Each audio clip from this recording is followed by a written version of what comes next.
Friends அனைவருக்கும் வணக்கம். நான் உமா கார்டன். இன்றைய பதிவில் ஜனவரி மாதம் ஆரம்பிச்சிருச்சு. தைப்பட்ட சீசனும் தொடங்கியாச்சு. ஆடி மாத சீசனுக்கு போட்ட காய்கறிகள் எல்லாம் நிறைய அறுவடை எடுத்துட்டோம். இப்போ அந்த செடிகளில் காய்கள்லாம் இப்போ ஸ்லோவாக காய்க்க தொடங்கிட்டாங்க. அந்த தொட்டியில் இந்த செடிகள் எல்லாம் ரிமூவ் பண்ணிவிட்டு சீசனுக்கு உண்டான விதைகளை போட்டு வளர்க்க போகிறோம்.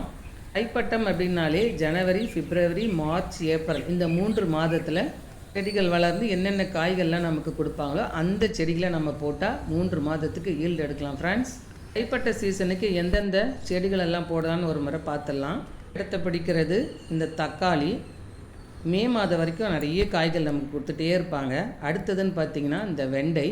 நம்ம விதைகள் போட்ட 45வது நாளே நல்ல அறுவடை எடுக்கலாம். தொடர்ந்து ஒரு 3 மாதத்துக்கு நமக்கு காய்கள் கொடுத்துக்கிட்டே இருப்பாங்க இந்த வெண்டைக்காய் செடியில். அடுத்தது அடிப்படை காய்கறியில் கத்தரிக்காய். எல்லா வகை கத்திரிக்காயும் இந்த தைப்பட்ட சீசனுக்கு போட்டால் அருமையாக வளர்ந்து நமக்கு காய்கள் கொடுப்பாங்க. இந்த கத்திரிக்காய் செடி வெயிலில் தாங்கி வளரக்கூடிய செடியும் கூட. நல்லாவே ட்ரை பண்ணலாம் நம்மளோட டெரஸ் கார்டனில். அடுத்து பார்த்திங்கன்னா இந்த செடி அவரையும் ட்ரை பண்ணலாம். நம்ம விதைகள் போட்ட 75வது நாளே நமக்கு காய்கள் கொடுக்க தொடங்குவாங்க.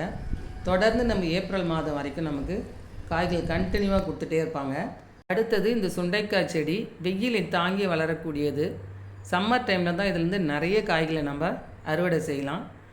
இந்த தைப்பட்டத்துக்கு இந்த சுண்டைக்காய் செடியை நம்ம விதைகள் போட்டும் வளர்க்கலாம், நாற்றுகள் வாங்கி வைத்தும் வளர்க்கலாம். அருமையாக வளரக்கூடியது. அடுத்து கொடிக்காய்கள்னு பார்த்திங்கன்னா குட்டைப்புடலை, பீர்க்கங்காய், பாகற்காய், வெள்ளரிக்காய், இந்த கோவைக்காயும் தைப்பட்ட சீசனுக்கு அருமையாக வளரக்கூடிய காய். அதையும் ட்ரை பண்ணலாம். அடுத்து பூச்செடிகள்னு பார்த்திங்கன்னா எல்லா வகையான சாமந்தி செடியும் அருமையாக வளரும் இந்த தைப்பட்டத்திற்கு. அதோட இந்த மல்லிகை செடியில் எல்லா வெரைட்டி மல்லிகை செடியும் வெயிலில் தாங்கி வளரக்கூடியது. ஒரு சின்ன ஒரு கட்டிங்ஸ் இருந்தால் போதும், எடுத்து வச்சு சூப்பராக வளர்த்து வரலாம். ஏப்ரல் மேயில் நமக்கு நிறைய பூக்களை கொடுப்பாங்க. நாட்டு வெரைட்டியான பன்னீர் ரோஸ் இந்த சீசனுக்கு சூப்பராக வளரும். அடுத்து கீரை வகைகள் பார்த்திங்கன்னா எல்லா வகையான கீரையும் சூப்பராக வளர்க்கலாம் இந்த சீசனில். ஏற்கனவே டெரஸ் கார்டனில் சக்ஸஸ்ஃபுல்லாக செடி வளர்க்குற நண்பர்களுக்கு தைப்பட்டத்திற்கு என்னென்ன செடிகள் வளர்க்கலாம் அப்படிங்கிறது தெரியும். இப்போது புதுசாக கார்டன் வச்சுருக்காங்க அப்படின்னா அவங்களுக்கு இந்த வீடியோ ரொம்ப யூஸ்ஃபுல்லாக இருக்கும். என்னென்ன விதைகள் எல்லாம் விதைக்கலாம் அப்படிங்கிறத பார்த்துடலாம். தைப்பட்ட சீசனுக்கு என்னென்ன செடிகளெல்லாம் வளர்க்கலாம், அதற்குண்டான விதைகள்லாம் என்னென்ன வாங்கியிருக்கேன், கார்டன் மெட்டீரியல்லாம் என்ன வாங்கியிருக்கேன்னு இப்போ பார்த்துடலாம். சிவப்பு வெண்டை. ஆடிப்பட்டத்துக்கு பச்சை வெண்டை போட்டேன், அதனால் இப்போது சிவப்பு வெண்டை ட்ரை பண்ணலான்னு வாங்கியிருக்கேன். இங்கே கொத்தவரங்காய் விதை. செடி பீன்ஸ் போன சீசனில் எனக்கு சொதிப்பிடிச்சு, அதனால் இப்போ ட்ரை பண்ணலான்னு வாங்கியிருக்கேன். வெள்ளை முள்ளங்கி விதை. கொடிக்காய்களில் பச்சை பாகற்காயும் குண்டு வெள்ளரியும் வாங்கியிருக்கேன். அது இல்லாமல் ஏற்கனவே கீரை விதைகள்லாம் என்னோடய வீட்டில் இருந்து பழைய விதைகள், அதெல்லாம் அப்படியே பயன்படுத்திக்கலான்னு வச்சுருக்கேன். அதோட என்னென்ன கார்டன் மெட்டீரியல்னு பார்த்துடலாம். இப்போ இந்த விதைகளெல்லாம் போட்டு வளர்க்குறோம் அப்படின்னா அதுக்குண்டான உரங்களெல்லாம் கண்டிப்பாக வேணும். இங்கே ஒரு தொழு உரம் 25 கிலோ வாங்கியிருக்கேன். மண்புழு உரம் ஒரு 25 கிலோ வாங்கியிருக்கேன். அடுத்தது கடலை புண்ணாக்கு உரம் ஒரு 2 கிலோ. இங்கே வேப்பம் புண்ணாக்கு ஒரு 1/2 கிலோ வாங்கியிருக்கேன். ஒரு மாதத்துக்கு ஒரு ஸ்பூன் அளவு செடிகளோட வேரில் போடுறதுக்கு. அடுத்தது இங்கே ஜீவாமிர்தம். இது வந்து லிக்விட் உரம், இந்த மண்ணை வளமாக்கக்கூடிய உரம். இது பஞ்சகாவியம். இது மண்ணிலையும் கொடுத்து வரலாம். பூச்சி வெரைட்டியாகவும் பயன்படும், பயிர் ஊக்கியாகவும் பயன்படும். இது 1 லிட்டர் வாங்கியிருக்கேன். இது இல்லாமல் என்னுடைய வீட்டில் நானே கம்போஸ்ட் ரெடி பண்ணுவேன், அந்த உரங்களையும் கொடுத்து வருவேன். கார்டன் மெட்டீரியல்லாம் வாங்குறதுக்கு எனக்கு கொரியர் சார்ஜோட 1300 ரூபா தான் செலவாச்சு. இப்போ அந்த விதைகளெல்லாம் முளைக்க போட்டுடலாம். விதைகள் முளைக்க போடுறதுக்கு சின்ன சின்ன கப்பு எடுத்திருக்கேன். இதில் ட்ரைன் ஹோல்ஸ் ஒரே ஒரு ஹோல்ஸ் மட்டும் போட்டிருக்கேன். இப்போ இதில் மண் கொட்டி விதைகள் போட்டுடலாம். எப்போ விதைகள் போட்டாலும் மாலை நேரத்தில் விதைகள் போட்டால் தான் எந்த பாதிப்பு இல்லாமல் அந்த விதைகள் அழகாக முளைச்சி வரும். ட்ரைன் ஹோல்ஸ் பாருங்கள், சூப்பராக போட்டாச்சு. இப்போ மண் கொட்டி இந்த விதைகளெல்லாம் போட்டுடலாம். இப்போ மண் ரெடி பண்ணிட்டோம்.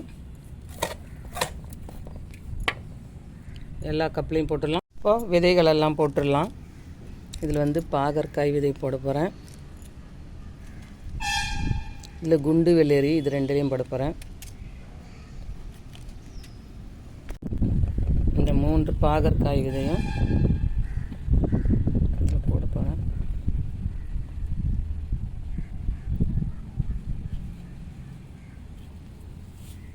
இது குண்டு வெள்ளரி விதை.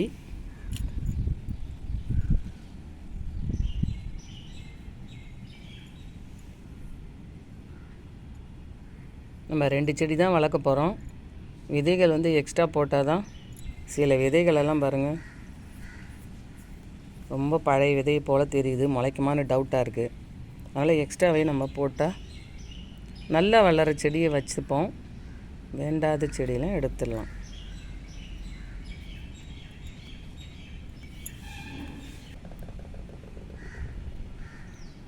அடுத்தது செடி பீன்ஸ். ஒரு கப்லையும் 2 விதைகள் போட்டுக்கலாம்.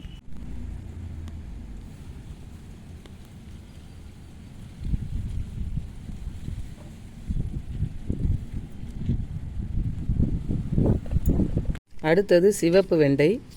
இந்த 4 டப்பில் 2 விதைகள் போட்டுக்கலாம்.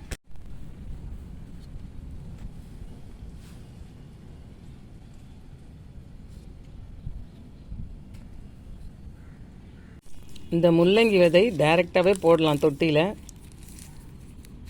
இப்போ விதை போட்டு அதுக்கப்புறமா நாற்று எடுத்து நடலாம். ஒரு டப்லேயும் ஒரு 3 விதை போட போகிறேன்.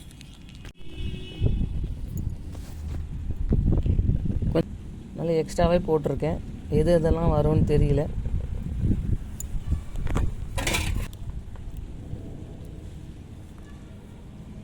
இப்போ எல்லா விதைகளும் மண்ணுக்குள்ளே போட்டாச்சு. இவங்க முளைக்கிறதுக்கு லைட்டாக நம்ம தண்ணியை தெளிச்சிக்கலாம்.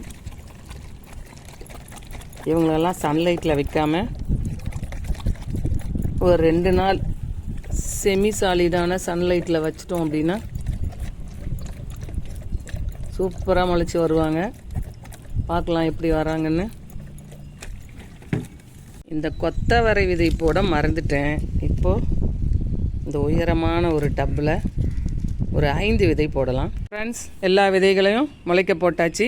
இப்போ இவங்களை செமி சாலிடான சன்லைட்டில் வச்சிடலாம். ஒரு 15 நாள் கழித்து இதை வேறு ஒரு பெரிய தொட்டியில் ரீபாட்டிங் செய்து வச்சிடலாம். ஃப்ரெண்ட்ஸ், நீங்களே இதே மாதிரி உங்கள் வீட்டில் விதைகளை முளைக்க போடுங்க. அடுத்த வீடியோவில் இதுக்கான மண் கலவை பார்க்கலாம். இந்த வீடியோ பிடிச்சா லைக் பண்ணுங்கள், மறக்காமல் சப்ஸ்கிரைப் பண்ணுங்கள். Friends, happy gardening.